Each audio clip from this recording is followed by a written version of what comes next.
Good afternoon. I'm Richard Urban, Mayor of Aurora, and we are back for our monthly Facebook session. And today I have with me the team for our new Mayor's Office of Economic Development. To my right here I have Dave Debo, who is the Executive Director of our Economic Development, and to my left, Don Hughes, who's our Downtown Development Coordinator.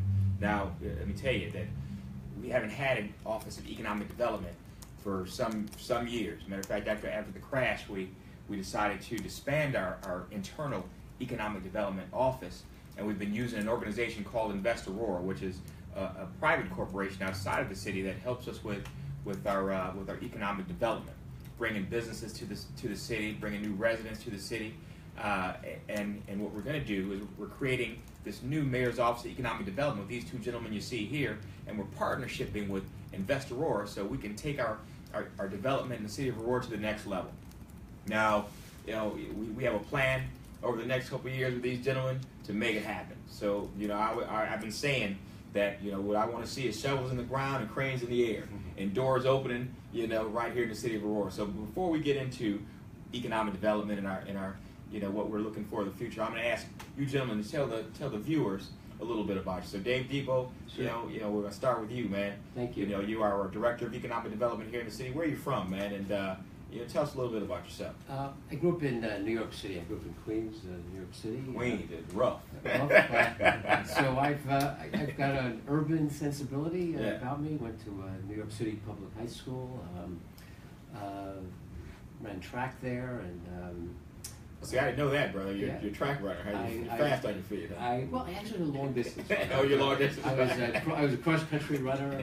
I also got involved in some of the school government there. Oh, wow. So I was involved in that. And then from there, I went to the University of Pennsylvania and was fortunate enough to be in the Wharton School there, where I studied finance. So the Wharton School? The Wharton School at the University of Pennsylvania. Yeah. And studied some urban planning over there, as well as finance. And then embarked on a career both in New York and the East Coast of Washington, D.C., and then ultimately Chicago, where I was involved in large real estate companies, where I was helping to purchase real estate for what they call a real estate investment trust, a REIT as they're called, in Washington, D.C., and then ultimately here in Chicago for a large company that was buying hotels and apartment buildings and shopping centers and industrial. And that was just those years were just great education in terms of who I got to know and how developers think. Right. And one of the things we could talk about as we go forward today is this sensitivity of being on the city side and understanding how the banks think and how the developers think and so on. So I've been fortunate to have that background. When things got a little rough in the economy, and one time in the very late 80s, early 90s, and then again in 2008, I went on the other side of it and worked with the lenders and try to help the lenders as to what to do with real estate that they had lent on, but then they owned and didn't know what to do with it. So it was really like a problem-solving kind of job, and very similar to what I see here in terms of saying, how do you take a situation and maximize it? Right. And in that capacity, working with this last lender, I was very fortunate to do a lot of activity in Aurora. All right, before we get to that lender of Aurora, because that's where I actually met you. That's working how we on met. working on some development here in the city of Aurora that you've been successful on. Yeah.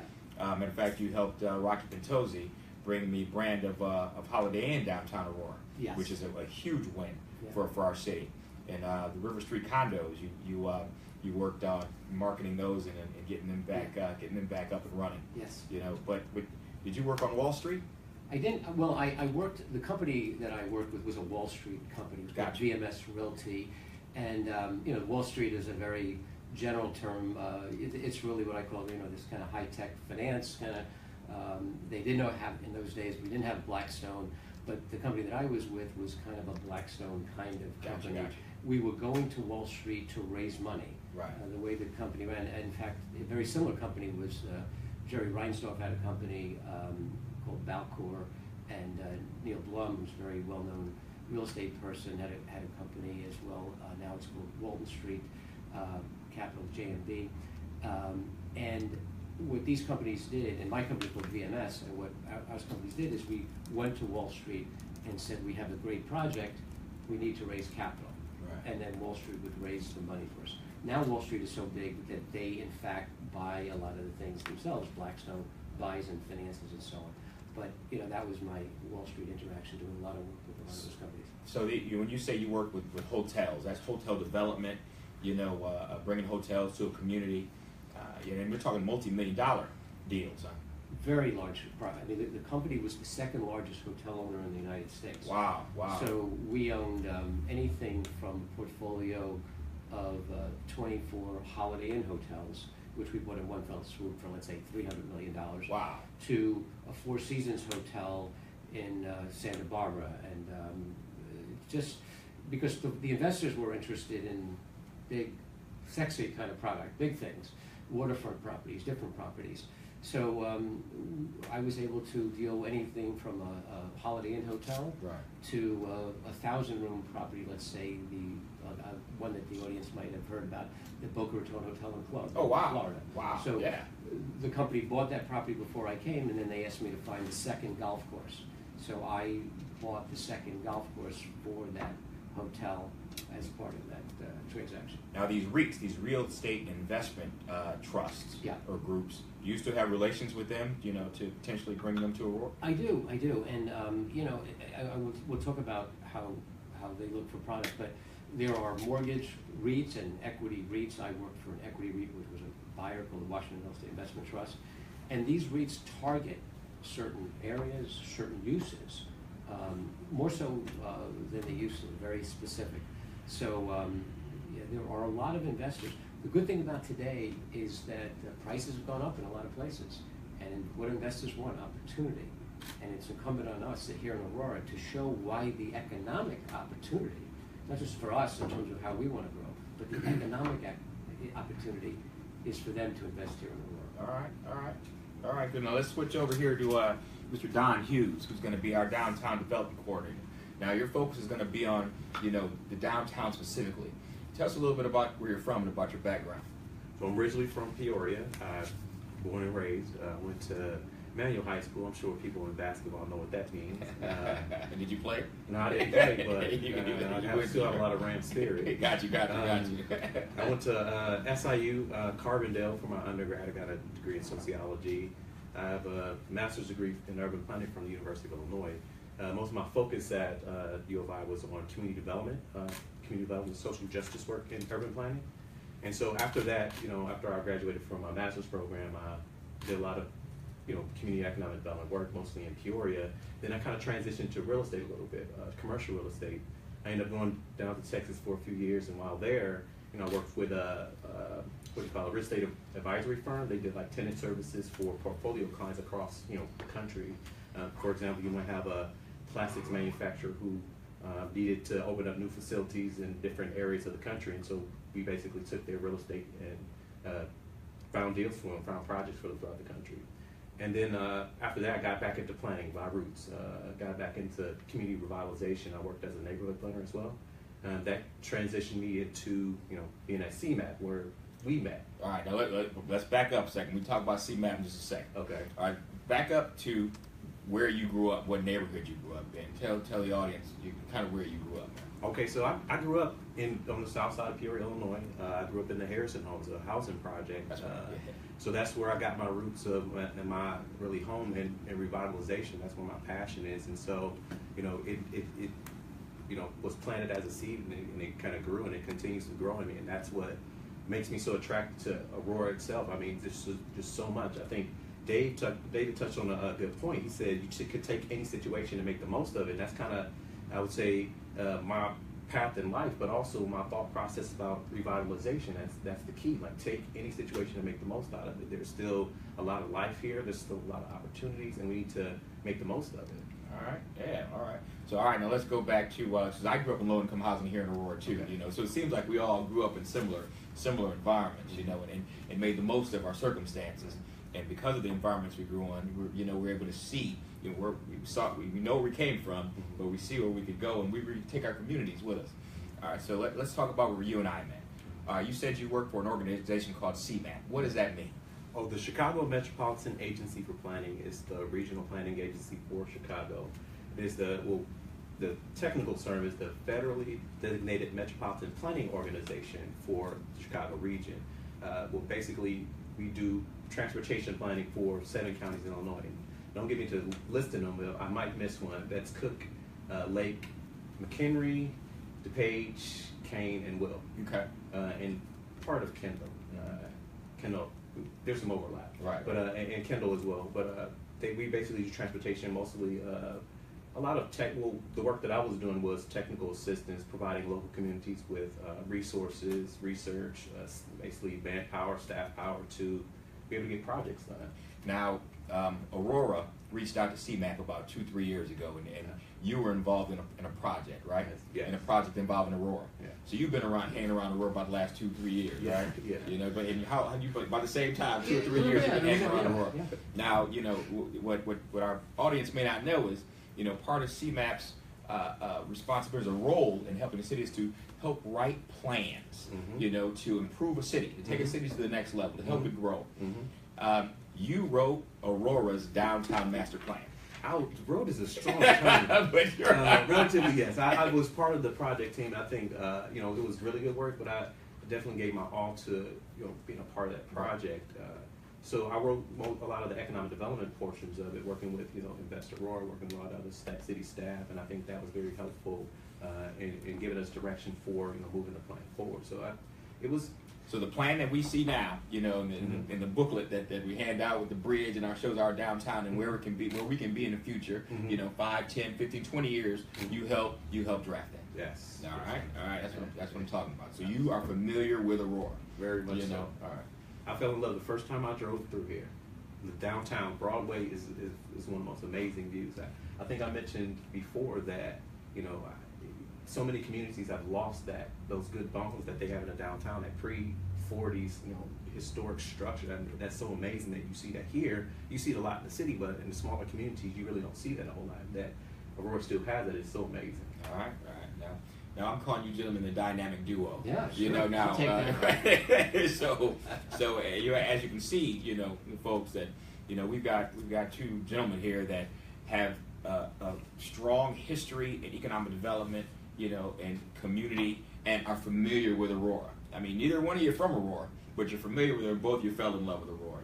Yeah, it's interesting because what I've learned by doing real estate around the country and sometimes around the world is that you have different perspectives. You have an incredible perspective from people who grew up in an area. They just get it and they know certain things that they understand. And I've spent a lot of time in these first weeks on the job speaking to people. What do you feel? Why do you think that?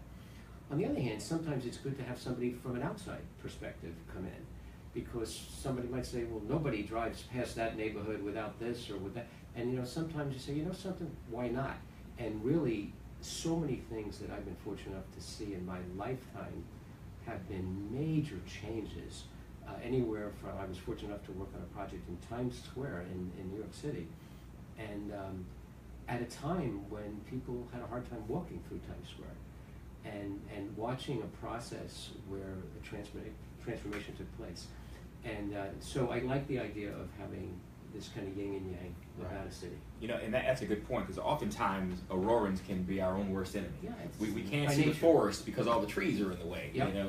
And we don't recognize our valuable jewels. And somebody from outside comes in and says, oh, wow, you got these great bones, you got this river that runs through your city, you got this transportation, you got this multicultural group of community members, of citizens that just make you strong, and you bring a different perspective that you can help us take it to the next level. Yeah. Now let's go back to New York for a second. You said Times Square. Yep. So, now when you think about New York and Times Square, you think about all the shops, you think about the glitz, the glitter, you think about what was Times Square 20 years ago? Well, it was really there was an intersection of the New Yorkers out there will relate to this. There's 42nd Street, which is a major thoroughfare in New York, one of the major streets going through New York, east to west, and then Times Square. And there were certain areas in 42nd Street up until, let's say, Fifth Avenue, where the library was, that was always pretty nice.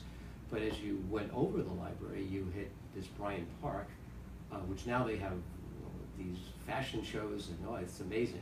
But at the time, Bryant Park was a scary place that on 42nd Street that people just avoided. And then if you kept going, you hit Times Square, where there was all these porno movie theaters and just In Times Square? in Times. Oh my Wow. God! Go on the internet and look at, just Google 42nd Street, just one after the other.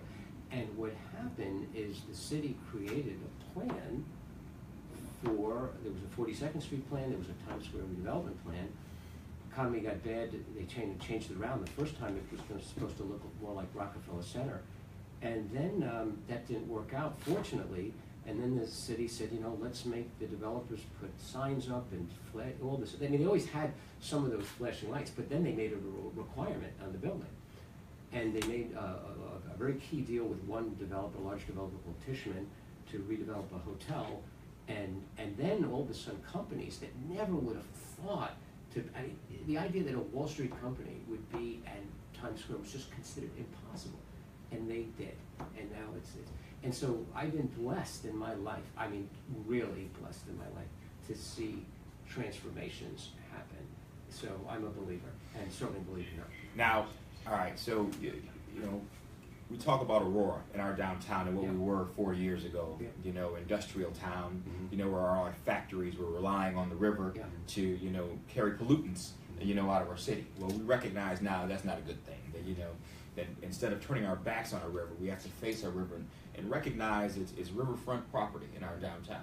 Do you think that we have the ability to do what New York did with Times Square years ago and turn our city around and capitalize on our assets? Oh, absolutely.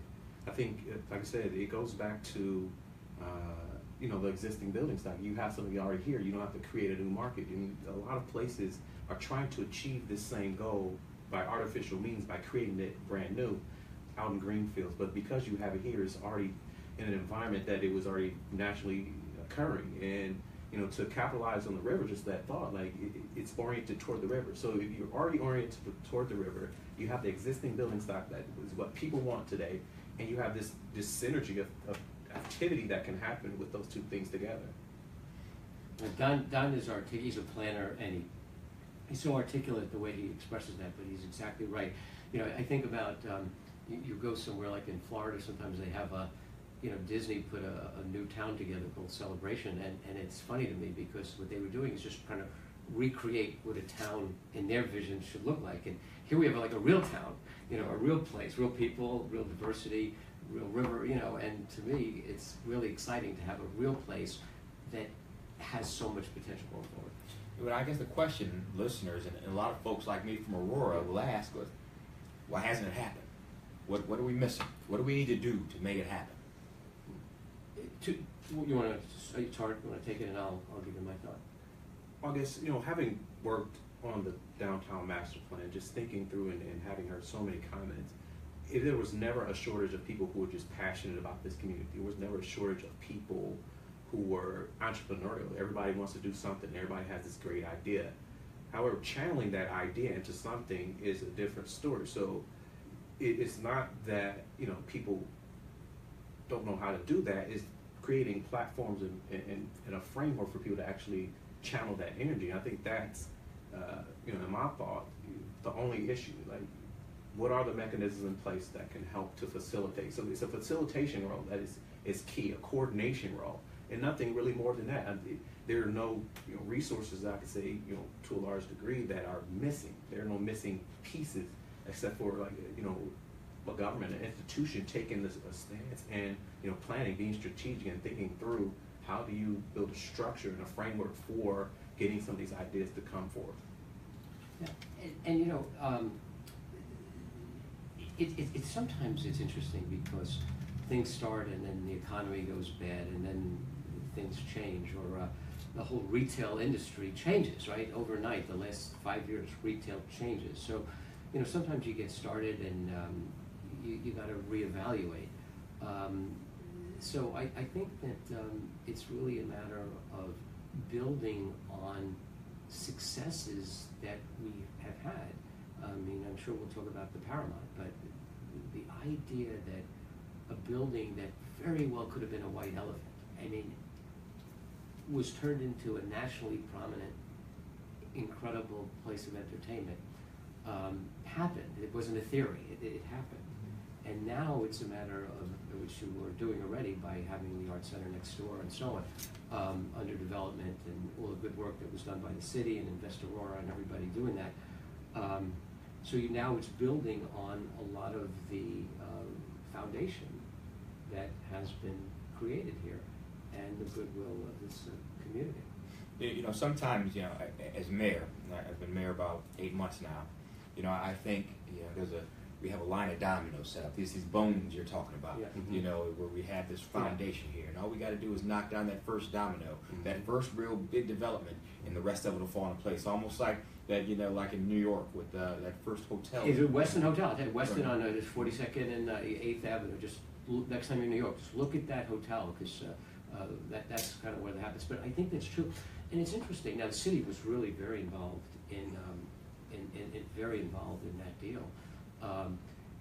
And I think that's what you're doing, Mr. Mayor, is by telling everybody that we're open for business. Because as much as developers are risk takers, a lot of them don't want to be first. It's an interesting mentality. You know, all of a sudden an issue's hot and everybody's running after it. But that very first deal, you know, look at the West Loop. You know, it stalled. It was hot, and then it stalled for all these years, and then, you know, it happened again. You know, that kind of thing. So I think it's the idea of enticing the developers, like-minded developers, here, working with them, understanding their challenges. You know, their need for a return is something that the higher the risk, the higher return. So if you're in an area that doesn't have as much development, let's say as the West Loop, you're going to require a higher return. So if we're able to create the economics, or help create the economics of the situation to help induce them, then at some point it may be more, they may be more inclined to look at a deal here than look at a deal where they're getting a return that's just a little bit more than you can get at a bank today. So, you know, is it half full or half empty? To me, this is certainly half full. You know, I think both of you just said something. You said the government was involved, the city of New York was involved, and you said, you know, the local government has to be involved. Are you suggesting that, you know, there has to be some public-private partnership where the city itself invests in maybe one of the first deals? I mean, I just want to take it for a second. Absolutely. I mean, it's been such. You go to community after community. I was fortunate to have worked on a deal in New Haven, Connecticut, and it was rough there around Yale University right there. But there was like a line between Yale University and the rest of the community, and there's an old hotel there in bankruptcy, and the state came in and Yale came in and everybody came together and redid that hotel as an Omni hotel, and that was a catalyst for a lot of redevelopment that happened there. So this public-private thing is not a theory, it is really something that is necessary. Well, I look at it in terms of levers that you can pull. Like if you think about you trying to do a deal like that, there were regulatory barriers in place that prevented that hotel from, you know, going to one thing or another. Maybe there was some zoning change that needed to happen, and then you had some financing things that had to be layered on top of that.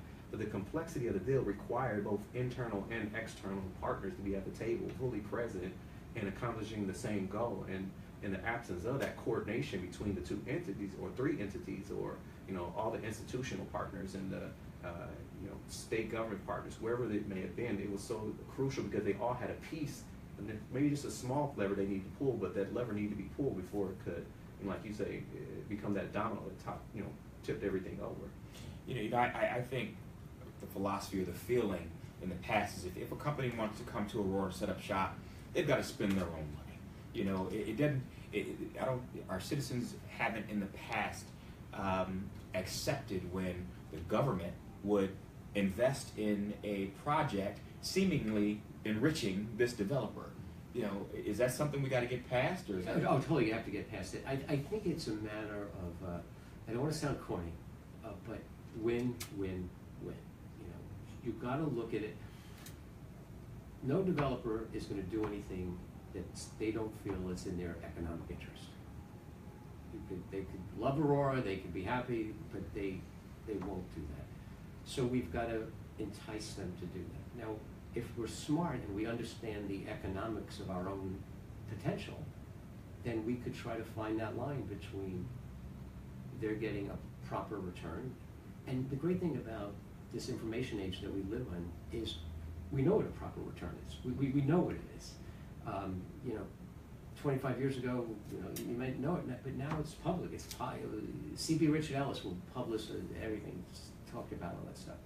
So they've got to be happy. The city has a fiduciary responsibility in terms of protecting its buildings, its citizens, making sure that the fire safety and so on is correct. So we've got a responsibility. So it's a matter of balancing our responsibilities, the returns to them, and other factors. And if we do go back and talk about that hotel project in down Aurora, the Holiday Inn and Suite, it's just a perfect example of different interests all working in their own self-interest, but working together to create a sum that was greater than its individual parts. So you're saying if a city spends, tax dollars to invest in a particular project, at the end of the day, even though it seems like this developer would benefit, so would the city benefit. And yes, the answer is yes, because I would look at that investment as not as an investment in this one building on the South Street, but I would amortize that investment over the entire city. Because what you are doing really in that case is you are jump-starting a lot of other issues in terms of land values and excitement and economics and so on. Yes, we've got to make sure that one help that we're giving to the developer is warranted, that the developer has the wherewithal to carry their load.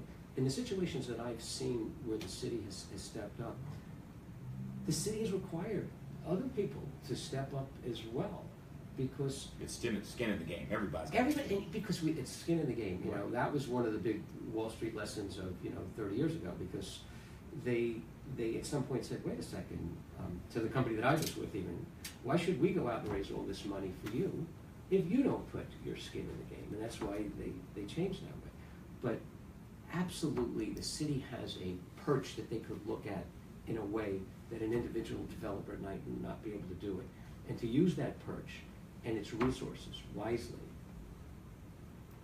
I think it's a brilliant philosophy. Now let's talk about culture and entertainment a little bit. We hit on the Paramount, and what that is doing for Aurora now, and what could do, for our city in the future. Not just the Paramount, but other entertainment venues and other cultural aspects that we should capitalize on. Can you talk about that a little bit? I think people often overlook libraries as a cultural asset. I think that the brand new library is a tremendous asset that could be, it's so much potential there. You're talking about activities, events, you have classes that you can have there. It becomes a new, it could be a new incubator. You just never know what resources are available there. You also have, other theaters. You have Culture Stock. You have the Copley Theater. You have the River Edge Park. There are all opportunities to create, social interaction. You have, tremendous, there are just tremendous resources for those types of things, but we have to program them. So cultural assets don't do things by themselves. It's about partnerships with organizations and, possibly, sponsorship from, these partnerships, sponsorship, those types of things help to bring together and make the cost affordable. Identify areas where you can both have a win in it, like the Harry Potter Festival. That's so many pieces in that. I think, if you look at that, you have, ACA, and you have all these, other institutions involved with, bringing that together. But that's through programming. It's not something that happens by itself. So I think, if we focus on the programming a little bit more, I think that there's even more, events like that you can draw on. And if you look at, the River Edge Park as an asset, what is it doing in the wintertime? Could you set up a skating rink one day in the wintertime, ice skating? It's just a thought of how do you program it? And I think, like I said, just sitting down with some of the key stakeholders who are involved in all these, different cultural entities, and just brainstorming how can you make it an asset all year round, not just in the summertime. It's something that you can go to for an event, even through, December, January, February, especially here in this, in Aurora, North. Exactly right, the Midwest. We Midwest, yeah. Now, something you had said, I think stuck out to me, social interactions. And now, isn't that what we're always looking for? We say we want a vibrant downtown, people working, living, playing, people walking around, feeling comfortable, feeling safe, patronizing this restaurant, and this bar over here, and that bar over here, creating a synergy. That's what we're looking for, that social interaction. How do we get there? Well, it's so interesting because you can't see live theater on the internet, right? So you look at some of these communities and these restaurants and things that require people. When you think about shopping, is it really the stores that make the shopping, or is it the excitement of walking down the street? Because what can't we like find the Magnificent Mile. Right. Yeah. So people come, they flock all here for the Magnificent Mile, but really, can they not get that stuff on the internet if they want? But it's the idea that you're with people and exciting people, and we have these thousands of people that pour into our city, both our residents and outside, with the Paramount. I think the idea of leveraging that in a positive way and getting that social interaction, because I think that's what people really love. I think that's what they love. And I think the downtown is not that big too. That's the other thing I just want to bring up. It's big, but it's not sprawling for blocks and blocks. There's a concentration. So if we can get the people there, it's not, you see some of these Midwest, especially downtowns, they went on and on and on. There's no end to it. Like downtown Chicago, Right. Well, the industry, it took a long time for the South Loop to really come to its own because there was just too much of it for too long, in terms of people walking and that kind of stuff. But if you really look at, Broadway and Downer and, a couple of these streets, it's really not that much. If we could fill it up, it's not going to take that much to make this really work well. And I was just thinking that, to David's point, that perception that downtown is, is this expanse. You have to drive where you go, and you want to park here, and you park there, and you drive again. And the idea that, from River Edge Park all the way down through, the railroad bridge, the BNSF bridge there, it can't be more than a, 3/4 mile to a mile. Yeah. But it seems longer because of that, that social interaction isn't there. You see a lot of cars, so it makes it feel further than it actually is. But to your point, like activating through social interactions, activating it through, events and identifying, key, maybe just key businesses or key amenities that are necessary for people to walk back and forth to. It's really not something you want to, drive to per se. But getting that interaction and having people walk to different points along the street. So I think if you spread this out along the corridor, there might be possibilities to identify where did you put here, what do you put here, and what do you put here to get people to create make some it synergy. Yeah, some synergy, so it doesn't feel like it's such a long walk. So it sounds like you're saying the more people we have walking downtown will lead to more people walking downtown, creating that synergy. I see Clayton writing down a few questions. So why don't we take a few questions from the audience? We got a while. Most definitely. James asked a question about how do you gather input, surveys or polls. Can you talk a little bit about how the community had an opportunity to give input for the downtown master plan? So the downtown, I would say that for the downtown master plan for Aurora, we did more robust outreach than any other plan that I worked on while I was at CMAP. First of all, we had several open houses, but we had to turn people away because there's so many people turned out. We had several online surveys. We also had we came out for special events. I think we came to some of the chamber events. We came out to some of the cultural events. But it was after we took stock of who was at the actual open houses, we noticed who was there, who wasn't there. So we came back out and did special outreach for those particular groups. And we probably revisited every single heritage board as part of the outreach process and make sure that that voice was heard. I think that continues. That's not something that stopped. Now I'm working right now, talking with some folks, circling back with them and making sure that their input is being brought to the forefront still, so that we have a good understanding and not just heard people who showed up, that's whose voice was heard. Like, who else? And I think that's part of our outreach and engagement process is so vital to this whole, it's actually community and economic development. And if you think about it that way, you have to engage and bring the community to be a part of it. Absolutely. Yeah, no, I think I think Don really understands. I mean, I'm listening to this, and I'm proud to be part of this team, because I think the idea, you know, when you work in government, it's a democracy. It's a little tricky, you know. The days of, there's somebody else that in New York was Robert Moses. So he's a well-known figure because he is responsible for a lot of the public improvements in New York. But he did it kind of on his own. He just had so much power that he was able to say, I want this, I want this, I want this bridge, I want this parkway, and do this. But we don't live in that world.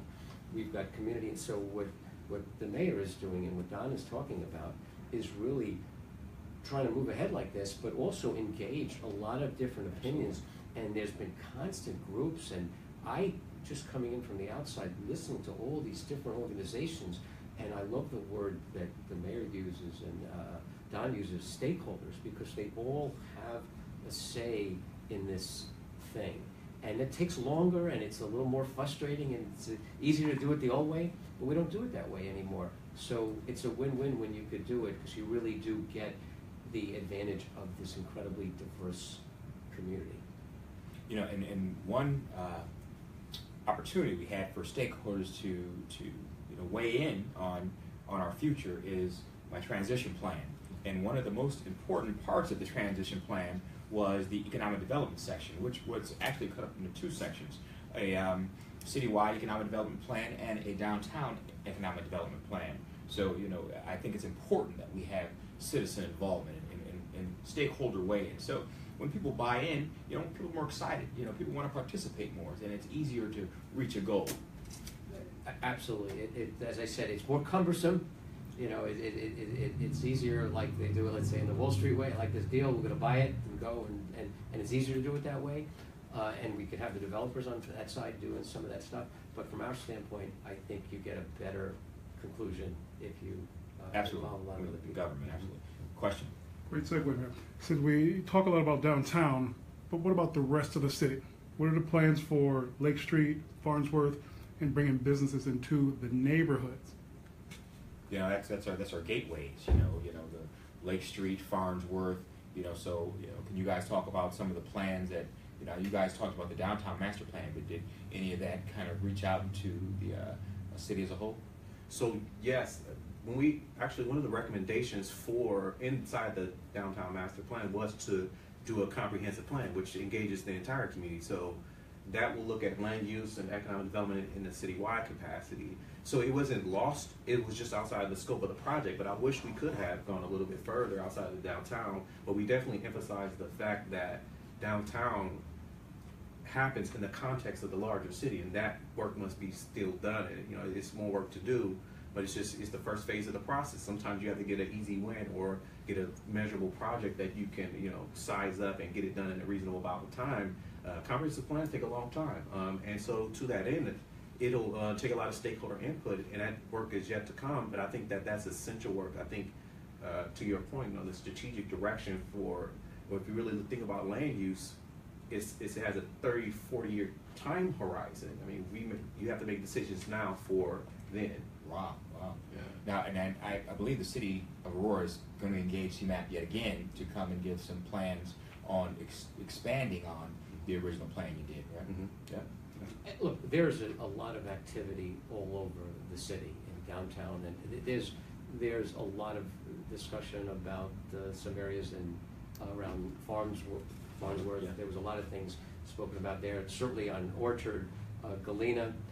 There's not a day that goes by that we're not looking at all of them. What we're trying to do a little bit more is being a little bit more micro-focused on the planning process in terms of what's going on. But I know Invest Aurora has been doing a wonderful job in a lot of those areas, making transactions happen, nursing transactions. So you're exactly right. The question is exactly the right one. We've got to work the macro and the micro being the city, which is the heart, but everything around it as well. Yes. Chicago Premium Outlets is a huge success for Aurora. How do we use that to bring in other businesses and build up the marketing for economic development in Aurora?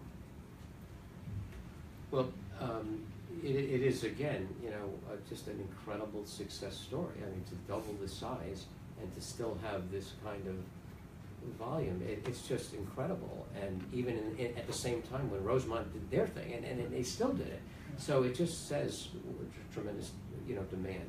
So I think certainly, we were just referring to it, that area right around the mall, there are a tremendous, and there is a lot of planning and discussion in terms of how we could best facilitate some more development around that area. That area, I don't know if you know this number, 8 million visitors a year to that mall, to the outlet mall, 8 million. So our plan is absolutely to figure out how to capitalize on that 8 million and grow, up and down Farnsworth, and make it a gateway into the city. And, I want to give it some more thought in terms of, having some of those people come to some of these other areas, and, there's people coming from all over the world. It's a destination. It's a destination. So, even if you look at this, so you've got the mall, you've got the power line, you've got the park, you've got so many incredible things all spread out all over the general geography of all of Aurora. And I call it synergy. How do we make all these things work together? Yeah. Go ahead, Clay. Maybe you talked about your desire to have a convention center, eventually in Aurora. Can you Yeah. expound on that and where it would be, what would it look like? Well, actually, Ideally. I had talks with our leadership in Invest Aurora about just that very thing, and right now the area could potentially be just like our last question asked, could be over on Farnsworth. There are a couple different areas that we're looking at, but it's probably going to be a gateway right off the expressway. Aurora, and I'm sure you guys will agree, is uniquely set right there on the expressway with a number of different accesses off the expressway. So you can, second largest city in the state of Illinois. We got 4 accesses off the expressway right in the heart of the Midwest. Right So there. we are strongly positioned for success. Now it's time to capitalize on it. And I don't know if the listening audience is aware, but just the other night at City Council, the Scientel transaction was Great approved. deal. Yes. And I have to say, that's right off Eola and on what we're calling the, I-80 Tech Corridor. Yeah. And I have to say that I was so proud of what the mayor, especially taking that company and nurturing through and educating the community in terms of why that was a win. So there's another area, that tech corridor, we talk about Yeah, different tech areas in the corridor. city, that tech corridor, that really is just, one of a couple that could start there. But we think that could open up a real floodgate with the exit over there at Eola. Yeah, that Eola exit, and the company's talking about Scientel Solutions, which was just voted on by City Council last night, to relocate its corporate headquarters from Lombard to the city of Aurora. Yes, so Spend great. $10 million on a new corporate headquarters, bring 50 high-paying jobs, create a strong infrastructure that not only benefits their property, but all properties to the north of it, that haven't been developed in over 30 years. So this is a huge win for the city of Aurora, and it opens the door for other tech companies to come to our city. So right, and then Amazon, just so Amazon how down do the you, street. but how do you leverage, and now we speak to Amazon in terms of, okay, how do we leverage you being here and these other companies being there? I mean, for a new corporate headquarters to come here is a huge thing. So what we intend to do in economic development, so let's talk it on a practical, so we intend to talk to these companies and say, okay, why did you come here? What was it attractive? We think we know, but you tell us, and who are your suppliers, your vendors, the people that you work with? And bring them to. And Exactly right. and maybe they'll come, or maybe you have an idea, and just in that cup of coffee that you're having with those people, something could come out of that discussion. Absolutely. Clay? You talked about community involvement. How can community members be involved in the economic development process? Don? No, I think that's essential. Right now we're working on fleshing out how this implementation will go, but I think that citizen involvement is at the core of that. A lot of communities, and not to compare, but a lot of communities have divisions or groups that they've organized that have citizen involvement committee.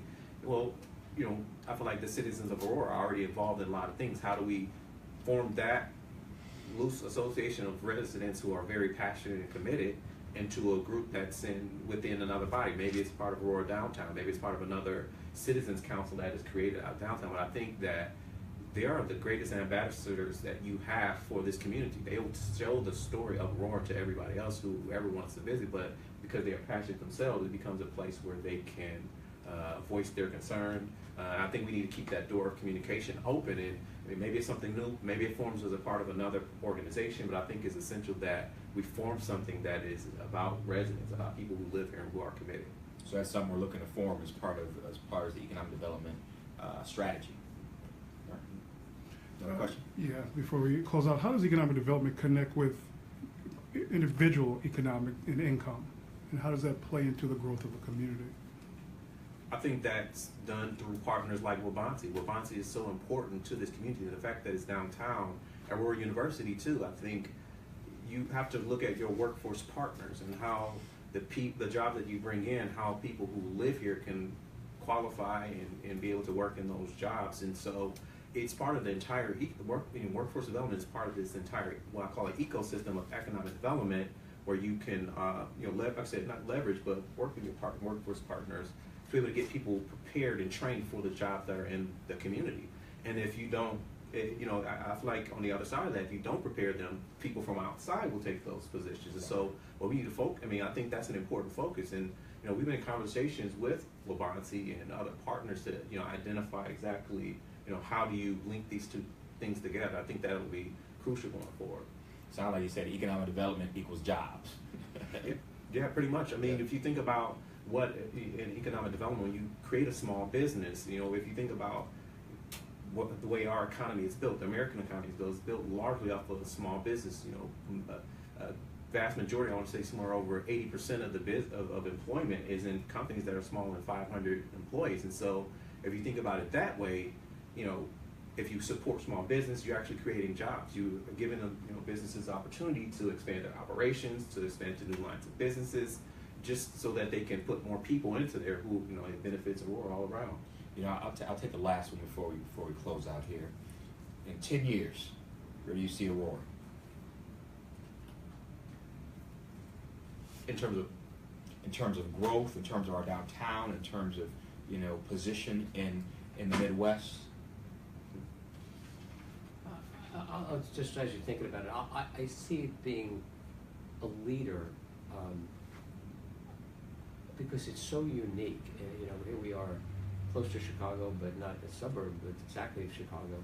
So I think we will be a dynamic city, even more of a dynamic city, and an example of how to use homegrown resources, diversity, the physical aspects of the city, and maximize it by being open for business. And people will look at it and say, like they look at, let's say, Times Square 25 years later, and say, because Times Square is in the middle of the city, so there's, oh, sure, it always should have happened. So that's what I think is going to happen with Aurora, is that people want to look at it and say, why didn't I invest there if I didn't invest there? Because it was so obvious that it had everything it needed to prosper and flourish.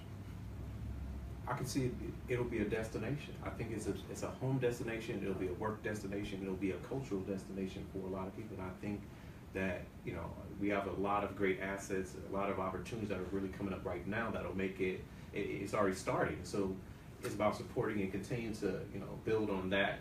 That's already in the works. And so vibrant. It'll be vibrant in the next 10 years. We'll have a lot of people able to live downtown in the next 10 years. I think this is a great time. This is an awesome time. If you look at the regional economy too, if you look at the regional perspectives of how much growth has happened in older communities or these enclosed areas, that can be replicated here. I could see easily see a Wicker Park type vibrant destination here, or the West Loop. Not to compare communities again, right. But it's just the idea is so vibrant. You see people walking, going back and forth. You have families out here, and so it's all there. We just have to figure out, how do we fix, how do we shape this thing up? It sounds like we have the pieces of the puzzle, and you gentlemen are going to help us put it together. What I'm saying? It's clear that we got some talent on this team. And when I call you the dynamic duo, I mean it. And this is just the beginning, gentlemen. we're going to take Aurora to the next level. And I appreciate you guys joining the Aurora team and the urban administration, and we're going to make it happen. Thank you know what I'm for saying? having the trust in us. We'll do our Absolutely. best and looking So forward we to got- working with We got everybody. David Debo and Don Hughes. I'm Richard Irvin. I'll see you next month.